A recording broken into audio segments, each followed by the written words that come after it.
নমস্কার সবাইকে, সবাই কেমন আছেন? আমি তৃষ্ণা আপনাদের জন্য নিয়ে আসছি নতুন একটা রেসিপি। আজকে আমি আপনাদের রান্না করে দেখাবো হচ্ছে আমের চাটনি। তো কড়াইতে আমি তেল গরম করতে বসিয়ে দিয়েছিলাম। এখন আমি এর মধ্যে দিয়ে দেব দুটো শুকনো মরিচ, দিয়ে দেব সরিষা, দিয়ে দেব 5 ফোড়ন।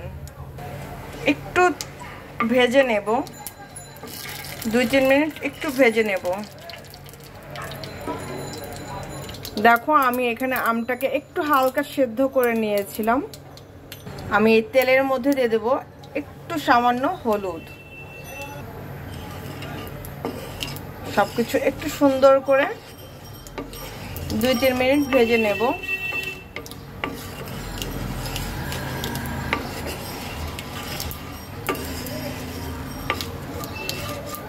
হলুদটা যেন পুড়ে না যায়, কন্টিনিউয়াস নাড়তে হবে। আমি এখন দিয়ে দেব সেদ্ধ করা আমটাকে। একটু সুন্দর করে 2-3 মিনিট আমি একটু কষাবো।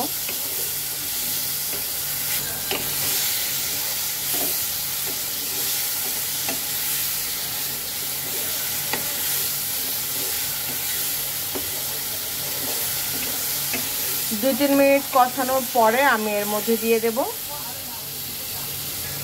এখন আমি দিয়ে দেব হালকা একটু জল।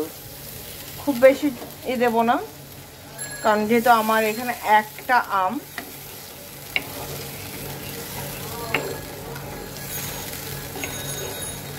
এখন আমি এটাকে ফুটতে দেব।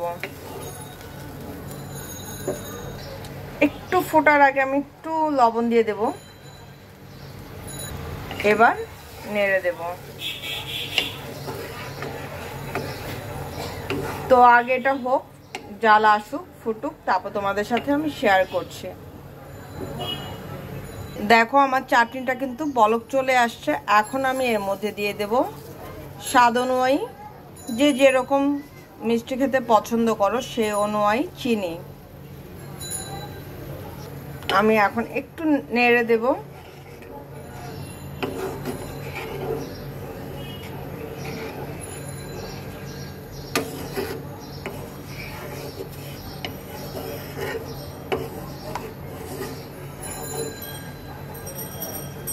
তো এটা এখন একটু আমি মিনিমাম 5 থেকে 7 মিনিট এটাকে জাল করব।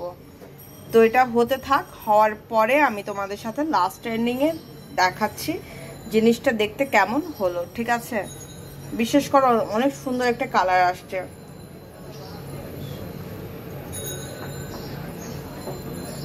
আমি এখন এর মধ্যে নামানোর আগে একটু জিরা গুঁড়া দিয়ে নিলাম। দেখো জাস্ট টেক্সচারটা দেখো কি দারুণ হয়েছে। এখন আমি এটাকে নামিয়ে নেব। ঠিক আছে? তো চলো আমি এখন এটাকে নামাই। নামানোর পর তোমাদের সাথে ফাইনাল লুকটা শেয়ার করছি।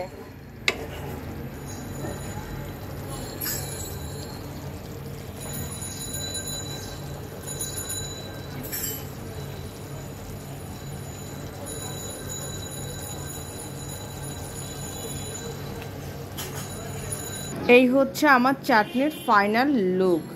কেমন হয়েছে অবশ্যই কিন্তু তোমরা বলতে ভুলবে না। আর যারা যারা আমার ভিডিওটি দেখছো প্লিজ দেখার পরে একটা লাইক বাটনে লাইক করে দিও। আর যারা যারা সাবস্ক্রাইব করনি প্লিজ সাবস্ক্রাইব করে দিও। ইটস মাই হাম্বেল রিকোয়েস্ট তোমাদের কাছে।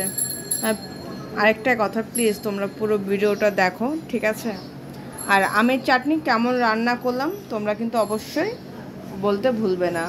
আর আমার মতন করে কে কে রান্না করো সেটাও কিন্তু বলবে। ঠিক আছে? তো সবাই ভালো থেকো, সুস্থ থেকো, আর আমার জন্য মন ভরে আশীর্বাদ করো। ঠিক আছে?